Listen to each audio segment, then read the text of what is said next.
My name is Victoria. I'm 26 years old, and for most of my life, my parents treated me like an ATM they didn't have to respect. I kept telling myself that if I just worked hard enough, they'd finally see my value. But the moment that finally made the truth impossible to ignore came at Terminal 4 of JFK Airport. My dad stood at the boarding gate and handed my first-class ticket, the one I spent 3 years and $6,200 waiting tables to afford, to my cousin. He is finally going to college, my mother explained, her voice carrying over the line. You're just a waitress. 40 people in the priority lane turned to stare. The gate agent actually stopped typing, her hand frozen over the keyboard. Hand-me-down clothes while my cousin got new cars. Skipping my graduation to attend his high school games. Smiling through every holiday dinner while they praised him and ignored me. I thought I just needed to earn my place in this family. I was wrong. But as my dad smirked and confidently handed over the boarding passes, he had no idea what I was doing on my phone. He didn't know I was the sole purchaser on that reservation, and he had no idea how fast airport security moves when a primary buyer flags international first-class ticket as stolen.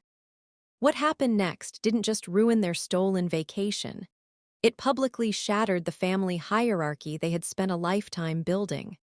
Before I go on, take a moment to like and subscribe, but only if this story speaks to you. Drop your location and local time in the comments.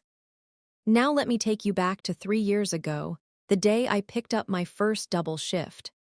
My feet always hurt. That's the first thing you learn when you're a career waitress. It's a dull, pulsing ache that starts in your arches and moves up into your shins by the 8th hour of a double shift. 3 years ago, I started a second job at a high-end steakhouse downtown specifically to fund this trip. I lived in a studio apartment with a leaky radiator and ate a lot of buttered noodles, so I could put every spare cent into a glass mason jar hidden behind my towels. I wanted 1 week of luxury. I wanted to see the world from a first-class seat because I spent my whole life feeling like I was in the way.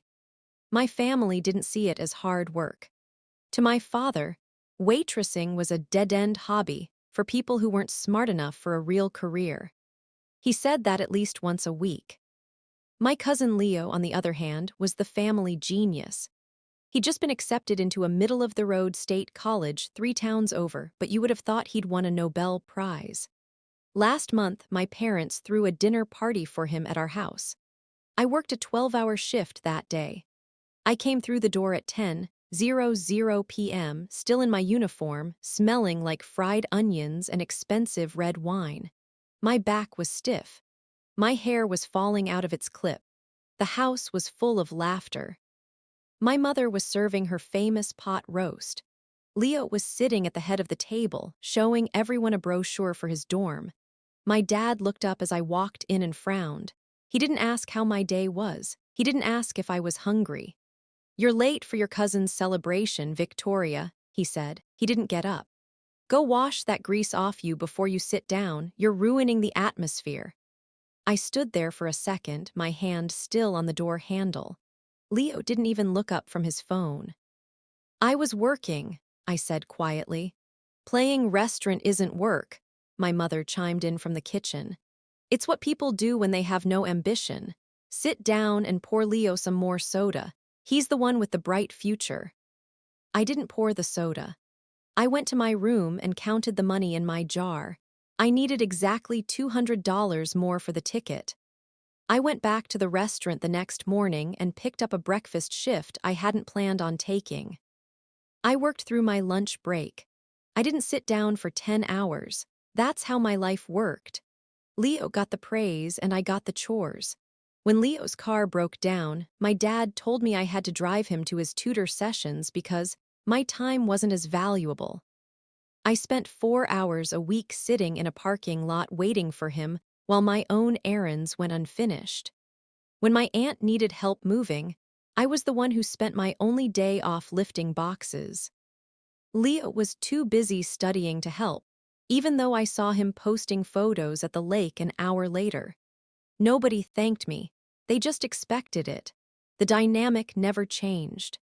At Christmas, my parents bought Leo a brand new MacBook for his academic journey.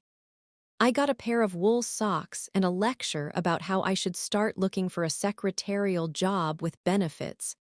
I didn't tell them I was already making more in tips than most secretaries. I didn't tell them about the jar. I knew if they knew I had money, it would become our money. In this family, my resources were just a backup plan for everyone else's needs. 2 weeks later, I finally hit my goal. I sat on my floor and stared at the screen of my laptop. The ticket was $6,200. It was a non-refundable, first-class, round-trip flight to Tokyo. I'd researched the plane. It had the pods that turned into beds. It had the multi-course meals. It represented every double shift, every rude customer I'd smiled at, and every mile I'd walked on those aching feet. I clicked purchase. The confirmation email landed in my inbox a second later. I felt a weight lift off my chest. For the first time in my life, I had something that belonged only to me. No one could ask me to share it. No one could tell me Leo deserved it more. It was a physical manifestation of my own grit. I left the laptop open on the desk to go get a glass of water. It was the biggest mistake I could have made. When I came back, my mother was standing over the desk. She wasn't reading. She was staring at the screen like she'd found a winning lottery ticket. She didn't look impressed by my hard work. She looked like she'd just found a way to solve a problem. $6,000, Victoria, she whispered. I didn't answer. I just reached over and closed the laptop. That's a lot of money for a waitress to be sitting on, she said. She wasn't smiling. That was the moment the air in the house changed. The email was the end of my privacy. My mother didn't just see a price tag. She saw an opportunity to play the grand benefactor without spending a dime of her own money. By the time I got back to the kitchen with my water, she had already called my father. "We've been talking," my dad said that evening, leaning against the kitchen island with a casualness that made my skin crawl. "It's not safe for a young woman to fly halfway around the world alone. And it's selfish, Victoria. All those hours you spent working, and you didn't think once about your family." "I thought about myself for once, Dad. That's the point of a vacation." He waved his hand as if swiping away a fly. "Nonsense. We've decided to make this a family event. A real send-off for Leo before he starts his degree. It's exactly what he needs to broaden his horizons." My stomach dropped. I looked at the table. My mother had her tablet out, already scrolling through travel sites. "Your father and I just booked 2 economy seats on your same flight," she said, not looking up. "And we've invited Leo. We're calling it the Grand Farewell Tour." "I bought a first-class ticket," I said, my voice shaking. "There's only one seat in that reservation." "Where is Leo supposed to sit?" My dad stepped closer, his shadow falling over me. "Well, that's the beauty of it. You'll be on the plane anyway. You can just swap with him. You're used to standing on your feet all day at that restaurant. A few hours in an economy seat won't kill you. Leo needs the rest. He's been under so much pressure with his applications. The pressure of filling out 3 forms and getting a C average. That was the pressure they were protecting him from. Meanwhile, I had worked 60-hour weeks for 3 years to afford a single moment of peace, and they were already carving it up like a Sunday roast. "I'm not swapping seats," I said. The room went silent. My mother finally looked up from her tablet, her eyes cold. "After everything we've done for you, we gave you a roof over your head while you wasted your time in that steakhouse. We let you keep your tips instead of charging you proper market rent. And you can't do this one thing for your cousin." "It's my money," I reminded her. "I earned it." "It's family money," my dad corrected. His voice had that low, dangerous edge he used when he was done pretending to be reasonable. "In this house, we take care of each other. If you have enough to throw away $6,000 on a chair, you have enough to ensure your cousin is comfortable. Don't be small-minded, Victoria. It's a bad look. The next week was a slow-motion invasion. My solo trip was rewritten in the family group chat as Leo's Big Adventure. My aunt sent a fruit basket to the house addressed to Leo, with a card saying how proud she was that he was traveling in style to start his new life. They didn't even mention me. I was just the travel agent who happened to be paying the bill. I tried to log into my airline account to change my password, but every time I sat at the computer, my mother was nearby, watching. She started helping me pack, which really meant moving my things into a smaller suitcase so there would be more room in the trunk for Leo's luggage. The real damage, though, wasn't just the seat.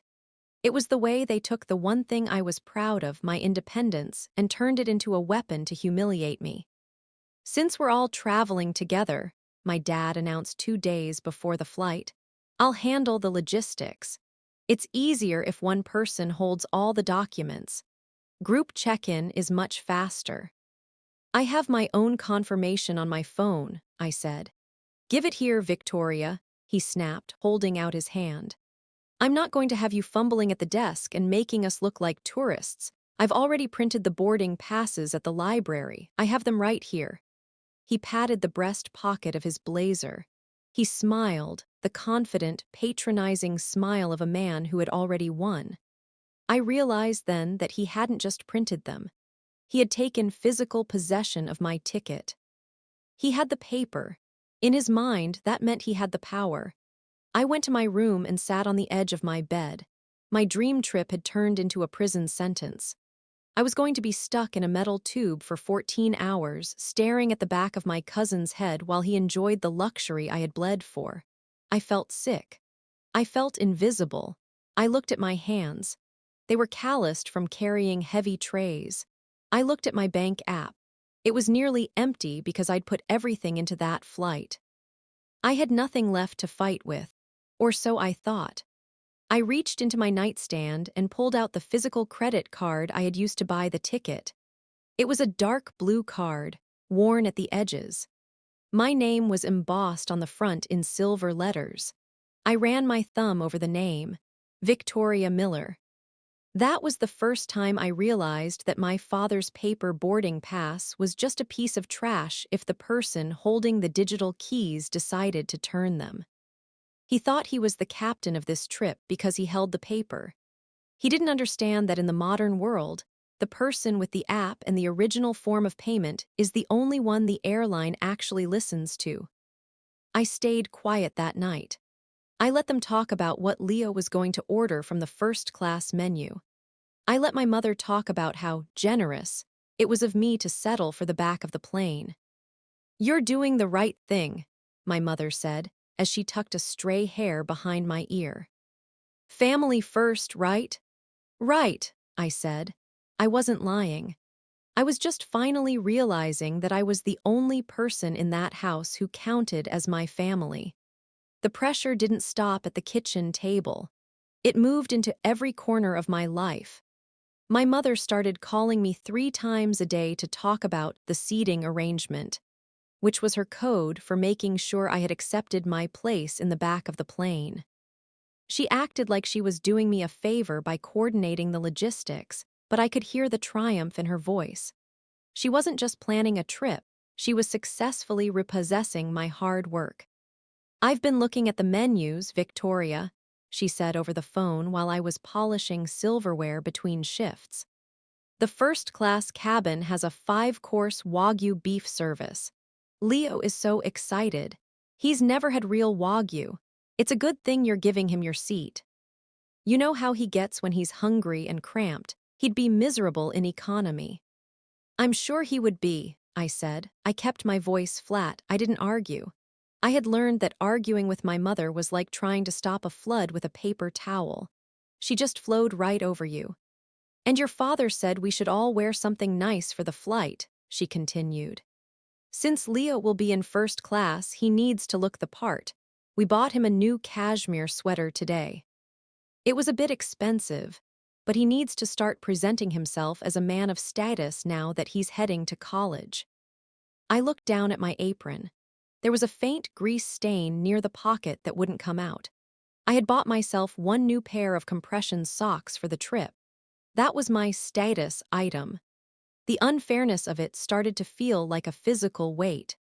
My parents were literally taking the money I earned from serving others and using it to make sure Leo never had to serve anyone. They were using my labor to buy him the luxury of looking down on people like me. The worst part was watching Leo. He didn't even have the decency to be grateful. He started acting like the ticket had been his all along. He'd walk into the living room while I was trying to decompress after work and start talking about the amenity kits and the lie-flat beds he'd been researching online. "The headphones they give you are noise-canceling, Vic," he said, lounging on the sofa while I was folding my laundry. "I'm gonna sleep the whole way. You should probably bring your own neck pillow for the back, though. Those economy seats don't really recline much, do they?" "I wouldn't know," I said. "I've never flown first class before." "Well, maybe one day you'll save up enough to get your own," he said with a smirk. He knew. He knew exactly whose money was paying for his sleep. He just didn't care. He had been raised to believe that my purpose was to provide the cushion for his life. In his mind, the $6,200 wasn't Victoria's savings. It was a family asset that had finally been allocated to its rightful owner. The threat moved outside our house 2 days before the departure. My father came home with a stack of printed documents. He sat at the head of the dining table and laid them out like he was presiding over a board meeting. "I've checked us all in," he announced. "I have the passports and the boarding passes. I'll keep them in my travel wallet. I don't want anyone losing their documents in the terminal." "I can hold my own, Dad," I said. "No," he said, his voice firm. "You're always distracted, Victoria. You're tired from work, you're fumbling with your bags. I'm the head of this family, and I will manage the documents. It's safer this way." He held up a piece of paper. I could see the airline logo at the top. I could see my name printed in bold letters next to the words first class cabin. He didn't hand it to me. He folded it carefully and tucked it into the inner pocket of his leather jacket. He was holding my dream in his pocket. He was holding the proof of my 3 years of double shifts, and he had no intention of letting me touch it. He was going to walk up to that gate and hand that piece of paper to Leo, and he expected me to stand there and watch it happen. I realized then that this wasn't just about a seat. It was about ownership. They wanted to prove that even when I went out into the world and built something for myself, they could still reach out and take it. They wanted to prove that I would never be independent of them. If I let this happen, I wasn't just losing a vacation. I was accepting my role as the family's permanent servant. That evening, I went back to the steakhouse for one last shift before my vacation. My coworkers were all excited for me. They knew how hard I'd worked. One of the line cooks even made me a Bon Voyage steak. But as I sat in the break room, staring at the steak I was too nauseous to eat, I realized I was being robbed in broad daylight. I wasn't going to Tokyo. I was going on a 14-hour humiliation tour. I pulled out my phone and looked at the digital confirmation again. My name, my card, my reservation. I looked at the paper boarding pass in my father's pocket in my mind's eye. I had been playing by their rules my whole life. I had been waiting for them to recognize me. I had been waiting for them to say thank you. But you don't say thank you to an ATM. You just check to see if it still has cash inside. I closed my eyes and leaned my head against the cold brick wall of the break room. I could hear the roar of the dining room through the door, the clinking of glasses, the laughter, the sound of people being served. I had been the one doing the serving for long enough. I stood up, threw the steak in the trash, and walked back out to the floor. I had 12 hours left until we had to leave for JFK. I didn't need their permission to be the primary buyer. I just needed a plan. The theft didn't stay inside our 4 walls. Within 48 hours, The family grapevine had turned my 3 years of labor into a selfless act of charity I never actually agreed to. It started with a text from my Aunt Sarah. "Victoria, I just heard. Giving your first-class seat to Leo is the most mature thing I've ever seen you do. It shows you finally understand what family means. We're all so proud of you for supporting his future." I stared at my phone, my hands shaking. I hadn't told Sarah. I hadn't told anyone. My parents were already out there, broadcasting my generosity to the world to make it impossible for me to back out. They were building a cage out of other people's opinions. If I tried to take my seat back now, I wouldn't just be difficult to my parents. I'd be the villain of the entire extended family. Then came the social media. Leo posted a photo on Instagram. It was a picture of his new cashmere sweater draped over a suitcase with a screenshot of the flight details in the background. The caption read, "Tokyo bound. First-class send-off before the real work starts at college. Huge thanks to the fam for making this happen. Living large, blessed first-class life." The comments were flooded within minutes. "You deserve it, Leo. Start as you mean to go on, King. So glad Victoria is finally stepping up for you." I sat in the break room at the steakhouse, scrolling through the comments. I felt like I was watching a movie of my own life where someone else had dubbed over my voice. They were talking about me like I was a background character whose only job was to provide the props for Leo's lead role. The dread in my chest was growing. It wasn't just a seating dispute anymore. This was a total erasure of my reality. My father had the paper passes. My mother had the narrative. Leo had the public sympathy. I looked at a tray of dirty glasses sitting on the counter. I had carried thousands of those. I had worked through holidays, through fevers, through the exhaustion that makes your bones feel like lead. And for what? So my family could tell everyone I was a pathetically proud waitress who finally found a way to be useful. One of the regular customers, a businessman who always tipped well, saw me staring at my phone. "Rough day, Victoria." "Just a long week," I said, forcing a smile. "Well, you've got that big trip coming up. Focus on the finish line." The finish line, that's what they all thought it was, a vacation. They didn't see that it was a battlefield. I realized then that if I just went along with it, the waitress label would be burned into me forever. I would always be the one who stayed in the back so the important people could sleep in the front. I would always be the one who paid the bill but never got to sit at the table. Later that night, I overheard my dad on the phone in the hallway. He was talking to his brother, laughing. "Yeah, she put up a bit of a fuss at first," he said, his voice booming with that self-righteous confidence. "But she knows her place. She knows Leo is the one who's going to make something of himself. She's just happy to be included, honestly. We're even letting her handle the bags since she's used to the heavy lifting." He laughed again. It was a sharp, jagged sound. I stayed in the shadows of the kitchen, clutching a dish towel. He wasn't just taking my seat. He was planning to turn me into their porter. He wanted me to haul their luggage through JFK while they walked ahead of me into the VIP lounge. He wanted to display his dominance over me in the most public way possible. The spillover was complete. My reputation was gone. My trip was hijacked.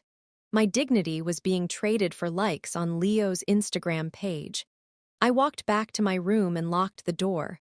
I didn't cry. I was past crying. I felt a strange, cold clarity settling over me. They had moved the goalposts so far that the game didn't even matter anymore. If they were going to use the world to shame me into submission, I would have to use the world's rules to stop them. I pulled my laptop out one more time. I didn't look at the family group chat. I didn't look at the "proud of you" messages from aunts I hadn't spoken to in years. I looked at the airline's terms and conditions under the fraud and security section. The primary purchaser must present the original form of payment upon request. Tickets are non-transferable. Misuse of boarding documents may result in immediate cancellation of travel and referral to airport security. I read it 3 times. That was the first time I realized that my father's logistics were built on a foundation of sand. He thought his authority as a father was a federal law. He thought the airline would care about his family values. I put my credit card back in my wallet. I checked the expiration date. I checked the chip. "I know what you're doing," I whispered to the empty room. I wasn't the waitress anymore. I was the primary buyer. And in the eyes of the FAA, that was the only person in the house who actually existed. I didn't go home after that shift. I couldn't. The walls of our house felt like they were closing in, and every time I closed my eyes, I saw my father's hand patting that leather jacket pocket. I stayed at the restaurant. I sat in the back booth, the one where the upholstery is cracked and the light above it flickers. Maya found me there. Maya is 54 years old. She's been a waitress since before I was born. She has silver hair she keeps in a tight bun, and a way of looking at you that makes you feel like she's already seen the end of your sentence. She's the one who taught me how to carry 4 plates without looking down. She's also the one who travels to a new country every single year using nothing but her tip money and airline miles. "You're still here," Maya said, sliding into the booth across from me. She didn't ask if I was okay. She just set a cup of black coffee in front of me. "The flight is tomorrow, Victoria. You should be home sleeping," I told her. I told her about the family vacation. I told her about the printed passes in my dad's pocket. I told her about the Instagram posts and the "just a waitress" comments and the fact that I was about to spend 14 hours in a middle seat while my cousins slept in the bed I paid for. Maya didn't look sympathetic. She looked annoyed.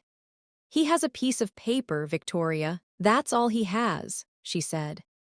She leaned forward, her voice dropping into that low, authoritative tone she used with difficult customers. "A boarding pass is a suggestion. The reservation is the law. Who bought the ticket?" "I did, with my card." "And whose name is on the frequent flyer account?" "Mine," Maya nodded. "Then you are the owner. In the airline's eyes, your father and your cousin are just people standing in a line. They don't have the right to change a seat. They don't have the right to gift your property to someone else. It doesn't matter what your mother says at the dinner table. When you get to that gate, the only thing that matters is the digital record." She pulled her own phone out. "Download the app right now." I did it. My hands were shaking so hard I mistyped my password twice. Maya watched me, her face like stone. "Sync the reservation," she commanded. "Link it to your phone. Turn on the notifications. And most importantly, check the primary contact box. Ensure your phone number is the only one tied to that seat." As the app loaded, I saw it. There was my name, Victoria Miller. Seat 2A beneath it in the payment section were the last 4 digits of my credit card. "If they try to scan a paper pass that you've flagged," Maya said, "the system will halt. It doesn't matter if your dad is yelling. It doesn't matter if Leo is wearing a $1,000 sweater. The gate agent is a corporate employee bound by federal security regulations. They don't care about your family hierarchy. They care about fraud." She reached across the table and gripped my wrist. Her skin was dry and warm. "You've spent 3 years being their servant, Victoria. Tomorrow, you're just a passenger. Be the passenger." For the first time in weeks, the fog in my head cleared. Maya wasn't giving me a hug or telling me things would be okay. She was giving me a toolkit. She was showing me that the world outside my family had rules that my father couldn't bully into submission. "What if he won't give me the pass?" I asked. "Let him keep it," Maya shrugged. "The paper is a ghost. Your phone is the truth. Just make sure you have your ID and that physical credit card. If there's a dispute at the gate, they will ask for the original form of payment. If he can't produce the card that matches the $6,200 charge, he's finished." I looked at my phone. The app was open. The blue light of the screen reflected in the dark window of the restaurant.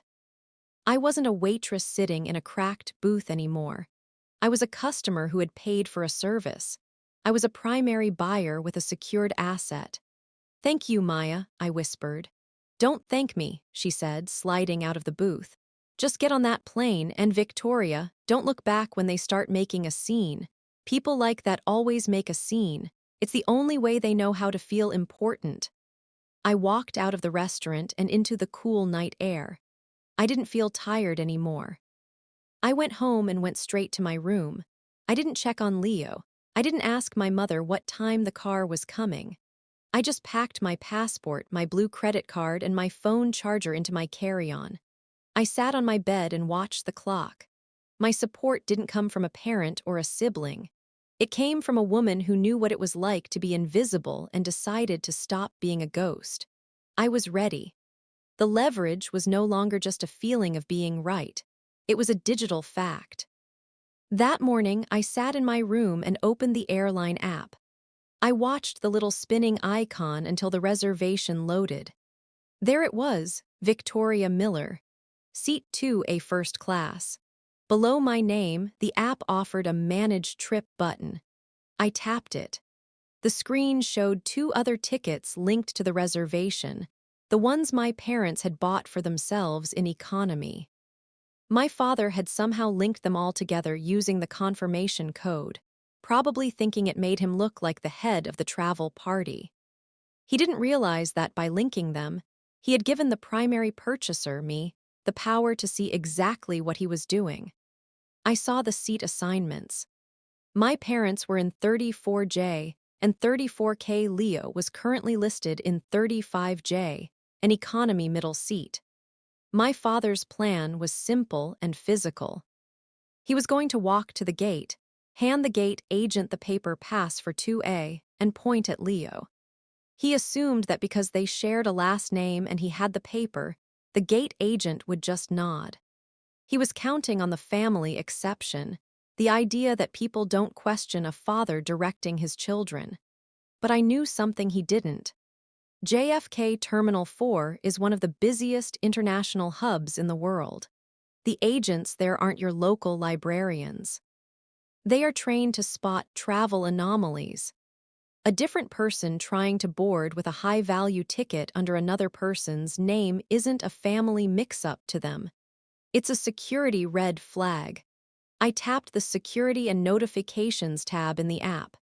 I checked the box that said, "Notify me of any boarding pass prints or digital downloads." Then, I did the most important move. I went to the payment verification section. I uploaded a clear photo of my ID and a photo of the physical credit card I used. I added a note in the special instructions field. Primary traveler is the cardholder. Do not permit seat changes or name overrides without physical presence of cardholder and matching ID. I felt a surge of cold adrenaline. The leverage was set. It was a digital tripwire stretched across the entrance of the plane. "Victoria, get your bags down here," my dad shouted from the bottom of the stairs. "The Uber is 5 minutes out. Move it." I grabbed my carry-on. I didn't take a big suitcase. I didn't want anything checked in the cargo hold that they could use as leverage against me. If I had to walk away, I needed to be light. When I got downstairs, the scene was exactly what I expected. Leo was standing by the door in his new cashmere sweater, looking like a prince. He wasn't holding a single bag. My mother was fluttering around him, tucking a travel pillow into his hand. "Leo needs to be refreshed when we land," she said, looking at me. "Victoria, take his duffel bag. It's heavy and he shouldn't strain his shoulder before the flight." I looked at the duffel bag, then I looked at my dad. He was wearing his travel blazer, the one with the deep pockets. I could see the edge of the printed boarding passes sticking out. He looked so smug. He looked like a man who had successfully managed a difficult subordinate. "Pick it up," my dad said. It wasn't a request.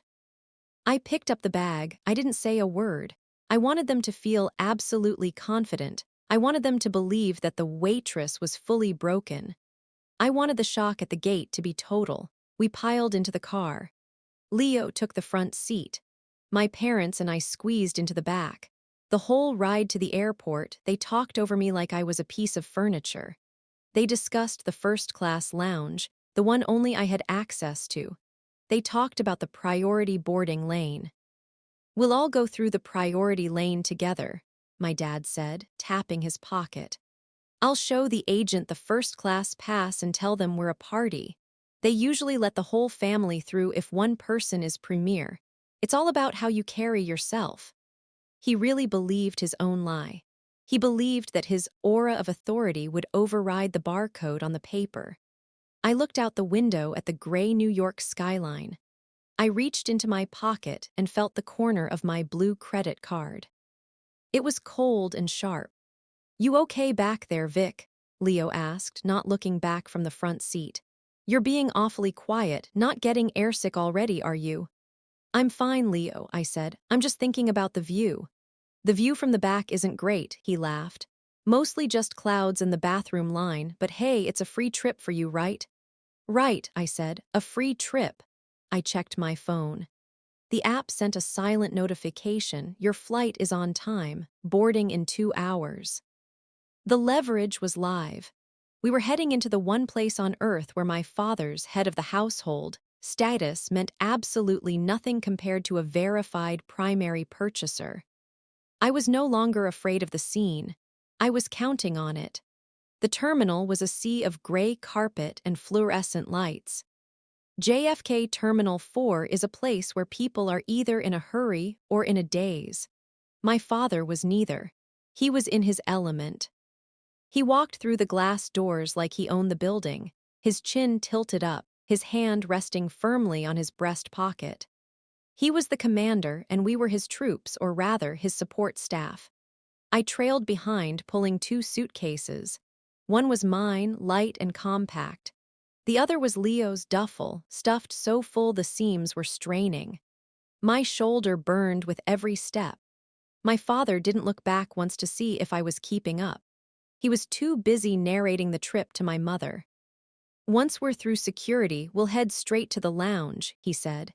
"Leo, you're going to love it. Open bar, showers, quiet pods, it's the only way to travel."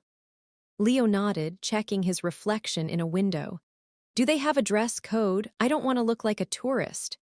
"You look like $1,000,000, son," my dad said, slapping him on the back. I gripped the handle of the duffel bag tighter. My logistical move was simple: stay close enough to be part of the group, but far enough that I wasn't the one talking to the agents. I needed them to establish their own narrative first.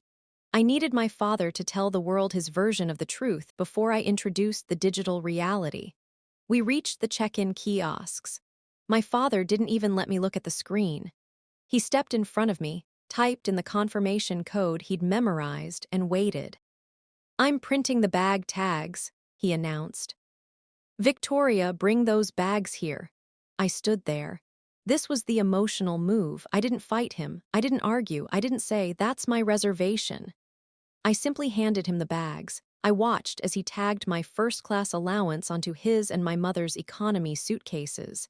He was literally using my luggage priority to subsidize their heavy packing. It was the ultimate metaphor for my life. I provided the capacity, and they filled it with their weight. "There," he said, wiping his hands. "Bags are gone, now let's get to the gate. We've got 40 minutes before boarding starts." We moved through security. My father handed the TSA agent the passports and the paper passes. He did it with a flourish, making sure the agent saw the first-class gold stripe on the top pass. The agent didn't care.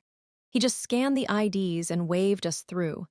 That's the thing about security: they check if you're a threat, not if you're a thief. The risk move was the hardest. As we walked toward Gate B23, my phone buzzed in my pocket. It was a notification from the airline app. "Boarding pass for Victoria Miller scanned at security." My father had the paper, but the system was tracking me. We reached the gate. The priority lane was already forming.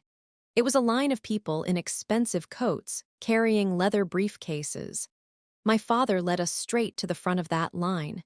He didn't even look at the economy boarding area where the regular people were sitting. "We shouldn't be here, Dad," I said, my voice barely a whisper. Your tickets are for Zone 4. He turned around, his eyes flashing with irritation. Be quiet, Victoria. I told you I'm handling this. I'll tell the agent we're all together. With a first-class ticket, they don't care about zones. It's a courtesy thing. Just stand there and look like you belong. Leo was already standing at the very front, leaning against the stanchion, looking at the plane through the glass. He looked so entitled. He looked like he'd never worked a day in his life because he hadn't. He'd lived his life on the interest of my labor.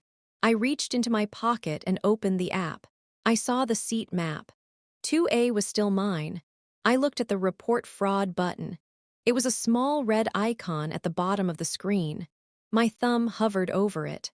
First-class boarding will begin in 5 minutes, the gate agent announced over the speaker. The room shifted. People stood up. The 40 or so passengers in the priority lane began to shuffle their feet, adjusting their bags. The air grew tight with that specific pre-flight tension. My father reached into his pocket and pulled out the stack of paper. He peeled off the top one, my ticket, and handed it to Leo. Here you go, son, he said, his voice loud enough for the people around us to hear. Go on up there, make us proud. Leo took the paper like it was his birthright. Thanks, Uncle. See you guys at the luggage carousel in Tokyo. My mother beamed. Have a wonderful sleep, honey. You deserve it. Then my father turned to me. He held the 2 economy passes in his other hand. He didn't hand them to me. He just gestured toward the back of the line. Wait here until they call your zone, Victoria, he said. We'll go ahead and try to get into the lounge for a quick drink before they call economy. You can find your own way to the seat. It's 35J, don't get lost. He was leaving me behind. After taking my money, my seat, and my dignity, he was literally leaving me to stand in the back while they went to enjoy the fruits of my work. I looked at the gate agent. She was a tall woman with silver-rimmed glasses and a no-nonsense bun. She was already staring at our group, her eyes tracking the way my father was directing the seating of his family. I didn't move toward the back of the line. I stayed right where I was. Victoria, my mother hissed. Move. You're blocking the path for the important passengers. I looked her right in the eye. I am the important passenger, my father laughed. It was a short, ugly bark. Don't start this now, you're making a scene, just go to the back like a good girl. He turned back to the gate, ignoring me. He nudged Leo forward. The agent reached out her hand for the first ticket. I didn't say another word to them. I looked down at my phone. I tapped the red button. I selected unauthorized paper boarding pass detected. I hit confirm. The app flashed, security alert sent to gate agent. I looked up. The gate agent's computer screen flickered. She froze, her hand still extended toward Leo's paper ticket. She looked at her monitor, then back at our group. Her expression went from bored professional to eagle-eyed investigator in 3 seconds. Everything okay, ma'am? My father asked, his voice still dripping with fake authority. The agent didn't answer him. She picked up the phone on her desk and spoke 2 words into the receiver. Security, gate B23. I felt the world tilt. The countdown was over. We were at the threshold of the impact, and for the first time in 26 years, I wasn't the one who was going to be crushed. The gate agent didn't move. She didn't look at the paper ticket in Leo's hand. She was staring at her screen, where the red fraud alert I'd triggered from the app was likely flashing in a way that demanded a supervisor. Is there a problem? My father asked again. He stepped closer to the desk, trying to use his height to intimidate her. My son is just trying to board. We have the pass right here. He shoved the paper closer to her face. The agent didn't flinch. She looked from the screen to Leo, then to my father, and finally her eyes landed on me. I was standing 5 feet back, my phone held in front of me like a shield. Sir, the agent said, her voice dropping into that terrifyingly calm tone used by people who have federal authority. This ticket has been flagged as a fraudulent boarding attempt by the primary purchaser. Leo's face went from smug to confused. What? No, it's my ticket. My name is, well, it's for my family. The name on this ticket is Victoria Miller, the agent said. She looked at Leo. You are not Victoria Miller. She's right here, my mother interjected, grabbing my arm and pulling me forward. This is Victoria. She's giving the seat to her cousin. It's a family gift. Tell her, Victoria. I didn't say a word. I looked at the agent and then looked at my mother's hand on my arm. I gently pulled away. 40 people in the priority lane had stopped moving. The businessman in the suit behind us lowered his Wall Street Journal. A woman with a toddler stopped shushing her child. The silence was so heavy you could hear the air conditioning hum in the terminal. I am the primary purchaser, I said, my voice steady. And I did not authorize a seat transfer. I am the only person traveling in seat 2A. My father's face turned a shade of purple I'd never seen before. Victoria, shut up. You're embarrassing us. Ma'am, ignore her. She's a waitress. She's tired. She doesn't know what she's saying. I'm the head of the family. I have the documents. Sir, step back from the desk, the agent commanded. I will not step back. I paid for. We are on a family trip. You didn't pay for this, I said, looking him dead in the eye. I paid for this, every cent, from every shift I worked while you were calling my job a hobby. 2 airport security officers appeared from the side corridor. They didn't run. They walked with that heavy, deliberate pace that makes everyone in a terminal go cold. The gate agent pointed at our group. We have a dispute over a high-value ticket and a reported fraud alert, she told the officers. The taller officer, a man with a buzz cut and a silver badge, looked at Leo. Son, step away from the boarding gate. Now. Leo looked like he was about to cry. The cashmere sweater didn't make him look like a prince anymore. It made him look like a child playing dress-up in clothes he couldn't afford. He dropped the paper boarding pass. It fluttered to the carpet like a dead leaf. Wait a minute, my father shouted, his voice cracking. This is a mistake. Victoria, tell them you gave it to him. I never gave it to him, I said to the officer. I reached into my pocket and pulled out my ID and the blue credit card. My name is Victoria Miller. This is the card used to purchase the ticket. I flagged the alert because these individuals took my physical documents and attempted to use them to board a passenger who is not the ticket holder. The officer took my ID and the card. He looked at them, then looked at the gate agent's screen. He nodded. The reservation is in her name, the agent confirmed. The card matches the last 4 digits on file. She is the only authorized passenger for first class. My mother let out a sharp, hysterical laugh. This is ridiculous. We are his parents. We are going on vacation. You can't do this to us. Ma'am, the officer said, if you continue to shout, I will have to escort you out of the terminal. Right now, you are interfering with a federal boarding process. My father tried one last play. He reached for his own boarding pass, the economy one. Fine. If she wants to be selfish, let her stay in the front. We'll just go to our seats. Leo, come on. We'll get you a seat in economy next to us. The gate agent tapped a few keys on her keyboard. I'm afraid that's not possible, sir. Because the primary purchaser flagged the entire reservation as a fraudulent group booking, I've had to suspend all tickets linked to this confirmation code pending a full security interview. The silence in the room broke. Someone in the back of the line actually whispered, "Oh, wow." My father froze. What do you mean suspended? It means you aren't getting on this plane, I said. You bitch, my mother hissed. It was a low, venomous sound. The kind of thing you can't take back. The officer stepped between her and me.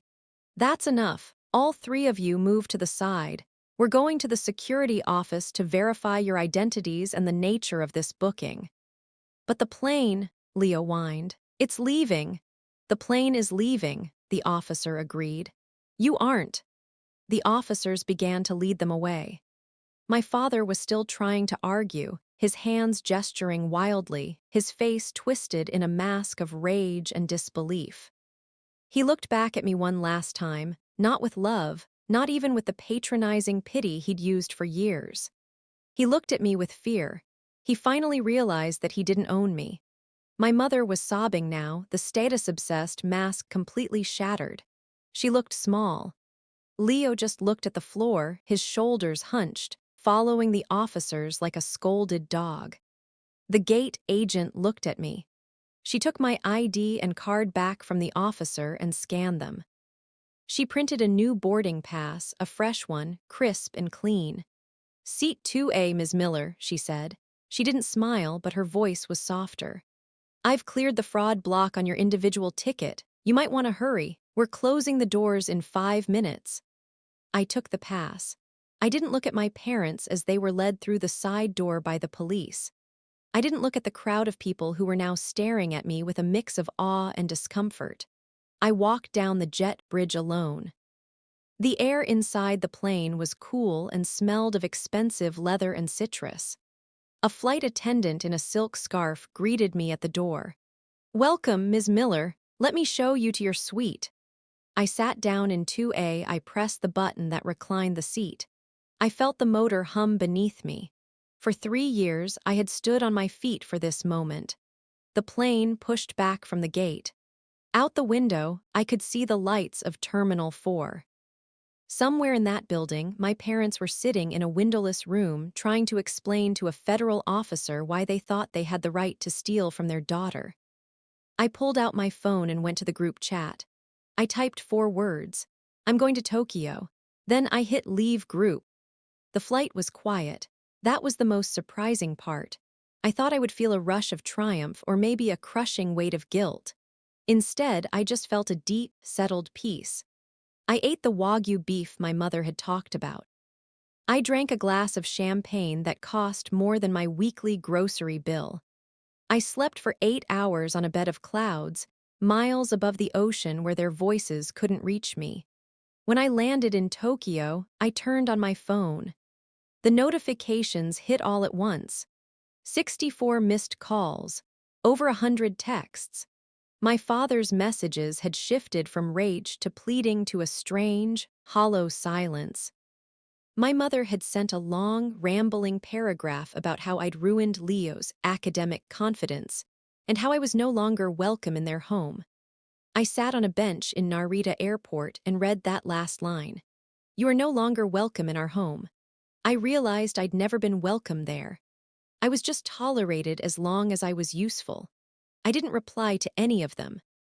I went to a local SIM card kiosk, bought a new number, and blocked every single person associated with that house.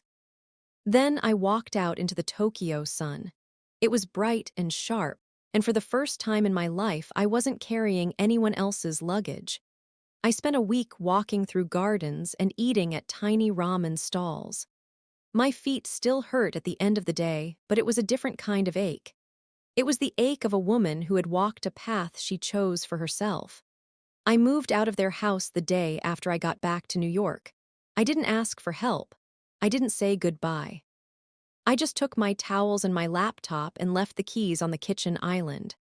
A few months later, I heard through a distant cousin that Leo had dropped out of his first semester. Apparently, without someone to handle his logistics and pay his way, he found the real world a bit too cramped. My parents are still telling people I'm the unstable one who abandoned them, but the story doesn't stick as well when I'm not there to play the villain. Sometimes, at the steakhouse, I see families come in. I see parents who look at their children with real pride, and I see children who don't treat the world like a gift they're entitled to open. It makes me smile. I still work double shifts. I'm saving for a down payment on a place of my own now. But every time I open my wallet and see that blue credit card, I remember the look on my father's face when the gate agent told him he didn't exist in the system. Respect isn't something you can print on a piece of paper. And it certainly isn't something you can steal. I look out the window of my new apartment. The city is loud, but my room is quiet. And that silence is the best thing I ever bought. What would you have done if you were standing in that boarding line? Have you ever had a moment where you realized your family saw you as an ATM instead of a person? Drop your story in the comments. I'd love to hear how you found your way out. If this story resonated with you, check out the story of the daughter who found out her parents were hiding a secret bank account in her name for 20 years. Don't forget to like and subscribe for more stories about setting boundaries and finding independence.